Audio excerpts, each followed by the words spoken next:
was having a bad race and had lousy time.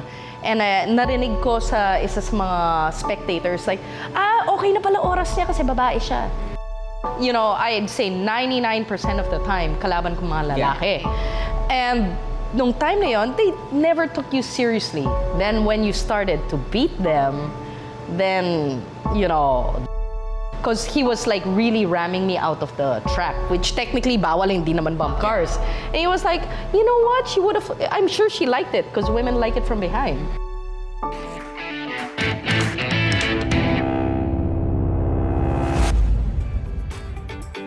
Good morning, good afternoon, good evening to all our viewers from all over the world. We are here again for another episode of eBULGAR mo. What is up, mga eBULGAR? Today's episode is going to be fun because we'll be joined by a Filipino car racer who dominated the Asian Formula 3 circuit, and luckily she is also one of my very good friends.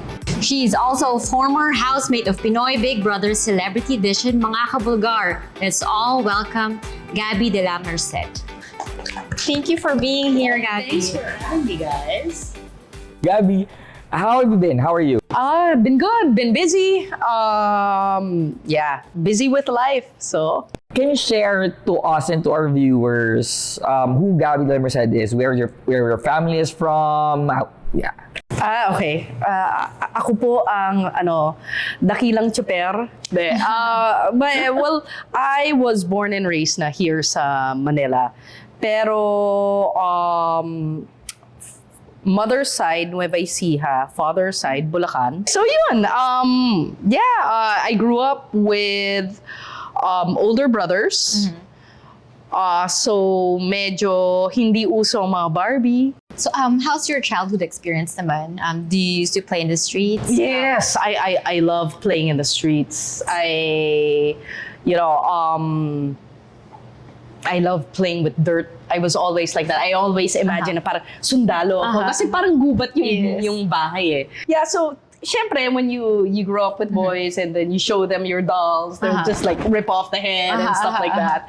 So I would play more with boys' toys na nakasanayan ko yun.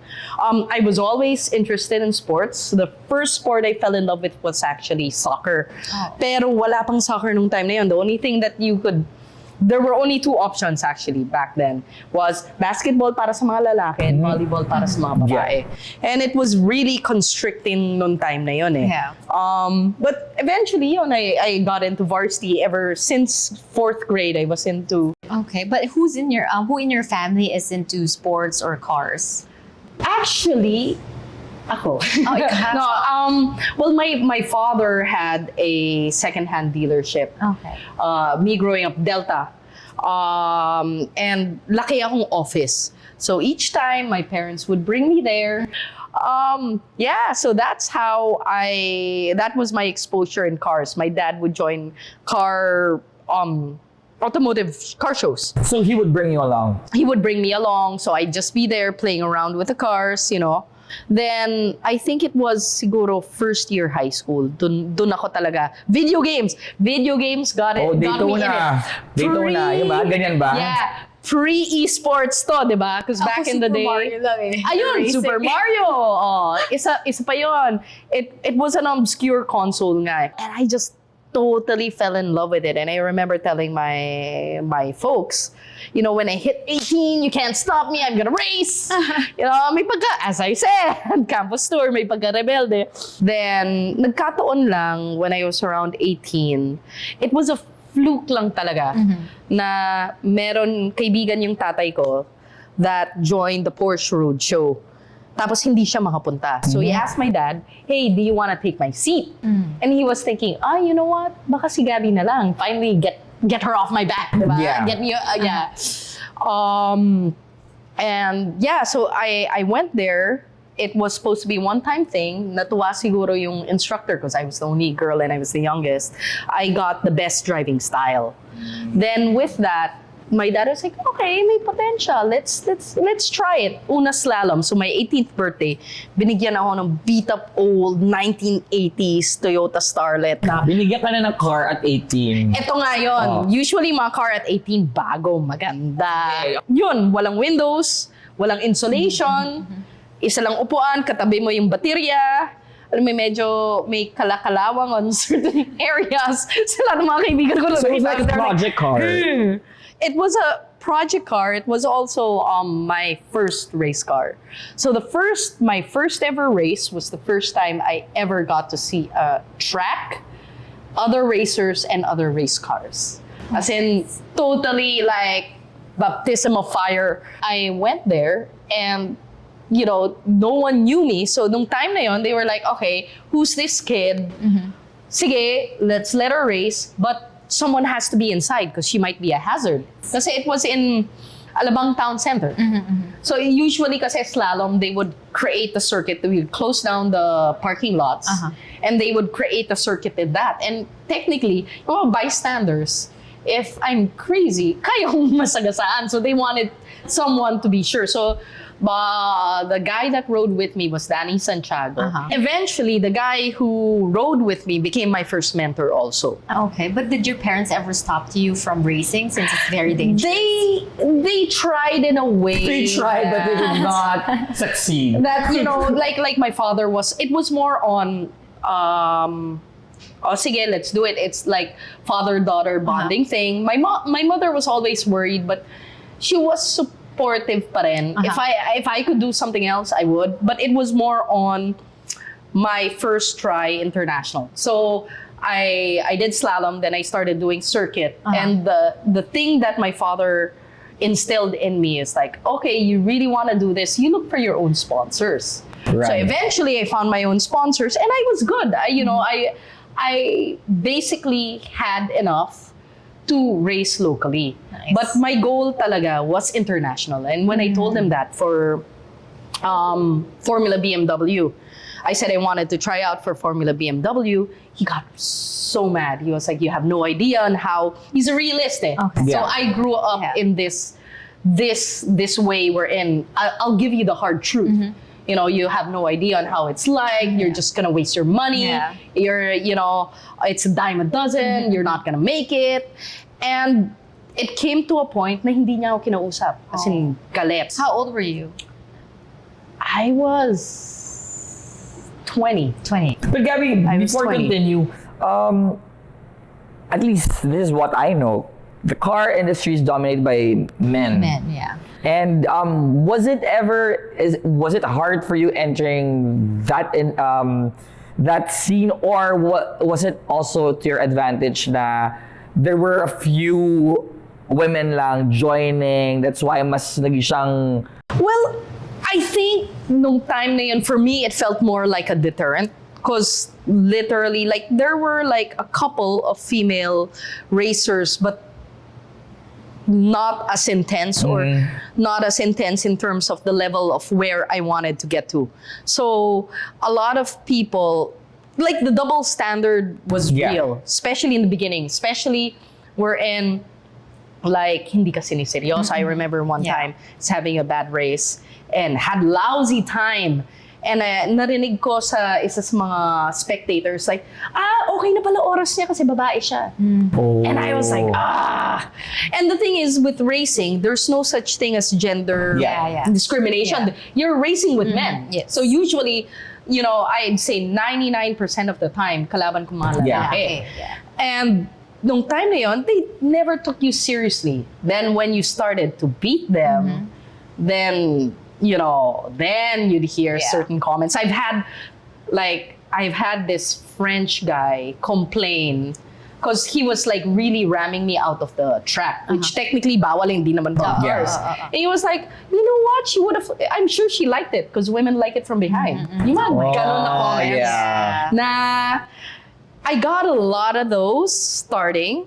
I guess it was in terms of feature and stuff, mas napapansin kasi babae ako. But it didn't exactly translate to sponsors eh. So there were a lot of times na hindi ka siniseryoso. So you just had to prove yourself sa track. So how did you feel when you won your first race? Ay, sarap. Yeah. Sarap, yeah. Because I mean, I felt like I was on top of the world.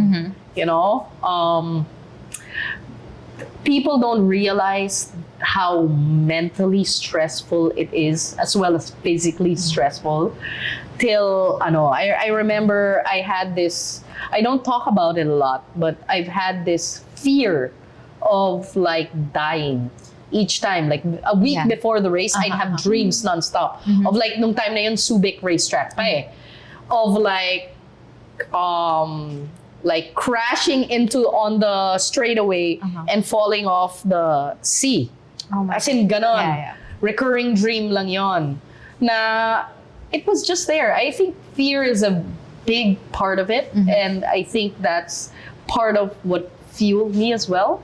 Kasi it's a very risky sport. So what do you do with fear? How do you address and what do you do with fear? When especially like when you're already walking to the racetrack, entering the car. Yeah, well, what goes through your head? Like, how do you manage fear? What do you do with it? Well, I have a thing with like really trying to face it head on. When you're there at the grid and you see the lights, and as soon as it turns off, like everything just like. So ang galing kasi Then you're just like when you're walking, when you're already in your suit, when you're already putting on your helmet, you don't see fear. Ang astig, diba? Sige, iwan muna natin yung sports and the side of Gabby being an athlete. Let's go to another side of Gabby, which siguro most of the parang general public would recognize her. So how did you enter showbiz? Yeah. Well, yun nga, I started with hosting. So I started with hosting. It was a game show. It was a car game show. Then eventually, I did a few other random things. Then the next big thing was living it up with GMA.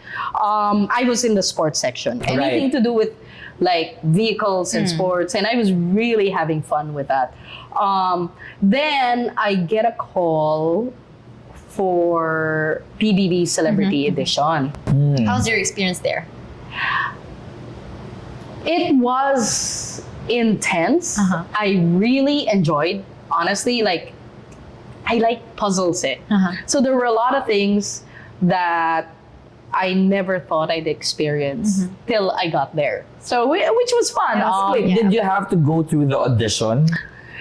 I think kasi Celebrity Edition, they would kinda handpick people, but you would still have to do the interview. Hindi sigurado na kukunin ka. Correct, yes. So, I did the whole interview. I even spoke to my director, I spoke to the people in GMA, and I was saying, I think I have to do this.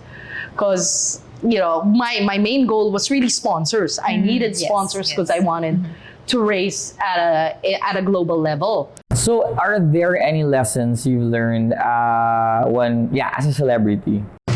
It's, especially nung time na yon, I think it's always the discipline of the craft and how you have to take the craft seriously.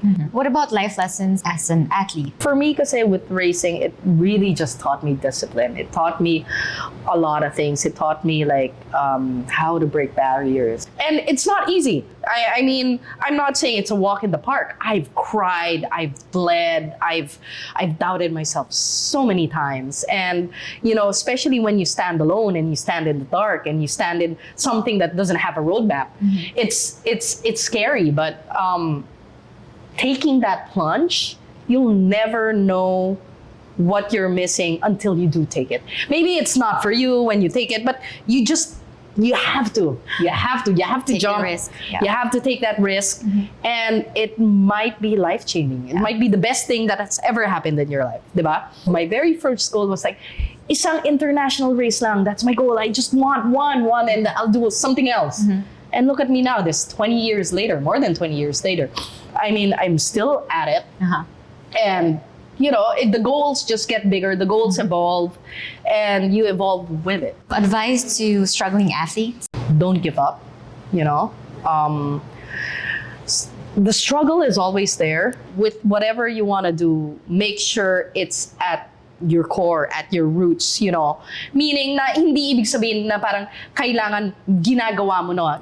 What I meant was, if it's aligned with your spirit and who you are and feeling mo it goes with your core values, then go for it. Then that means that the universe will find a way to get it there. You just the thought process and the mantra, it just has to be there. And start now, because I believe in the 10,000 hour rule.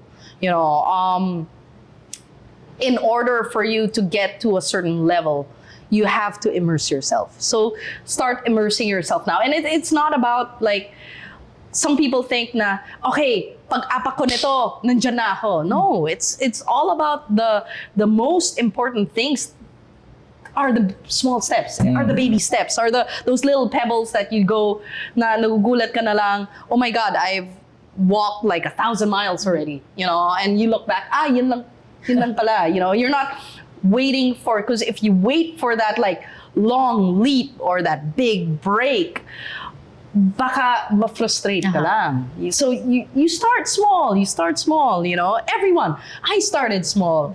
Grabe, I started, ground, like even below it, and it's not, a straight line up. There's always, that curve, you fall sometimes, but as like a graph, you learn from it, you get better, just as long as like, for me, because failure, sometimes you even get more out of failure than you do out of succeeding. Because as long as you assess, that's why you have to really be intuitive with your body and what's happening around you.